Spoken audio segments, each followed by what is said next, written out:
கிறிஸ்துவுக்குள் பிரியமானவர்களே, இந்த ஆசீர்வதிக்கப்பட்ட ஏப்ரல் மாதம் 28ஆம் நாளிலும் தினம் ஒரு இறைவாக்கின் வழியாக உங்கள் ஒவ்வொருவரையும் சந்திப்பதில் மிக்க மகிழ்ச்சி. இன்றும் கூட நாம் தியானிக்க இருக்கிற வார்த்தை திருவெளிப்பாடு 3ஆம் அதிகாரம் 8ஆம் வசனம்.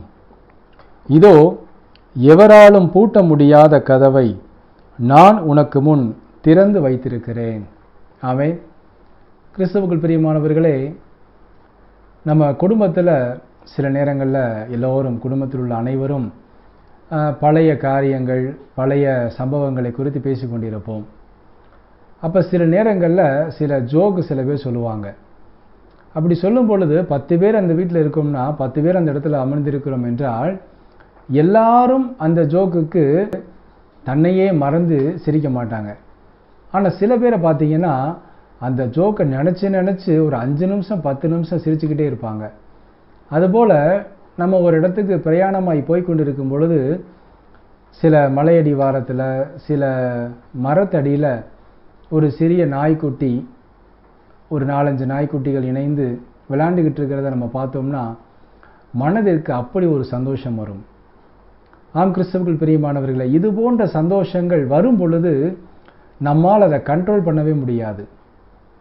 அதே போலத்தான் கடவுள் இன்று நமக்கு ஒரு அற்புதமான இறைவாக்கை கொடுத்திருக்கிறார்.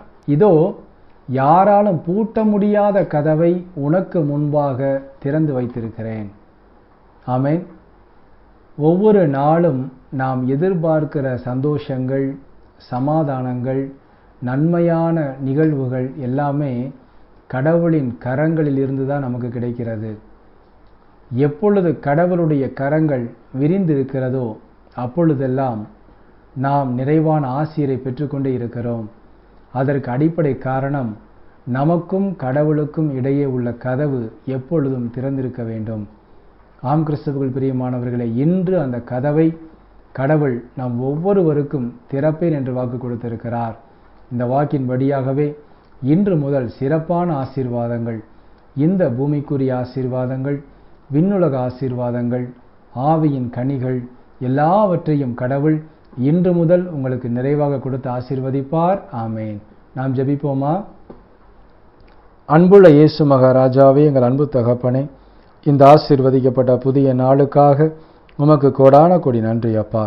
இந்த நாளிலும் நாங்கள் பெற்றுக்கொண்ட இந்த நிறைவான ஆசீருக்காக உமக்கு கோடான கோடி நன்றி அப்பா. இன்று முதல் அனைத்து சகோதர சகோதரிகளுக்கும் நிறைவான ஆசீரை, திறக்கப்பட்ட ஆசீரை நீர் கொடுத்து ஆசீர்வதிக்கப் போகிறீர். அதற்காக உமக்கு கோடி கோடி நன்றி செலுத்துகிறோம். இன்றும் தன்னுடைய பிறந்த நாள் மற்றும் திருமண நாளை கொண்டாடும் உமது பிள்ளைகள் ஒவ்வொருவரையும் தகப்பன் தாமே எல்லா நன்மைகளினாலும் நிரப்பி ஆசீர்வதித்து அர்ப்பணித்து ஜெபிக்கிறோம். இயேசு கிறிஸ்துவின் வெளியேறப்பட்ட நாமத்தில் ஜெபிக்கிறோம் எங்கள் ஜீவனுள்ள நல்ல பிதாவே. ஆமேன். கிறிஸ்துவுக்குள் பிரியமானவர்களே, இன்றைய சிறப்பான ஆசீரை நாம் ஒவ்வொருவரும் பெற்றுக்கொண்டிருக்கிறோம். ஆகவே உங்களுக்கும் கடவுளுக்கும் இடையே இனி எந்த தடையும் இல்லை, எந்த குறுக்கீடும் இல்லை, எந்த சாத்தானின் சூழ்ச்சியும் இல்லை. ஆகவே கடவுளிடம் உருக்கமாக மன்றாடுங்கள். எல்லா ஆசீரையும் அவரின் கரங்களிலிருந்து நிறைவாக பெற்றுக்கொள்ளுங்கள். ஆமேன். God bless you.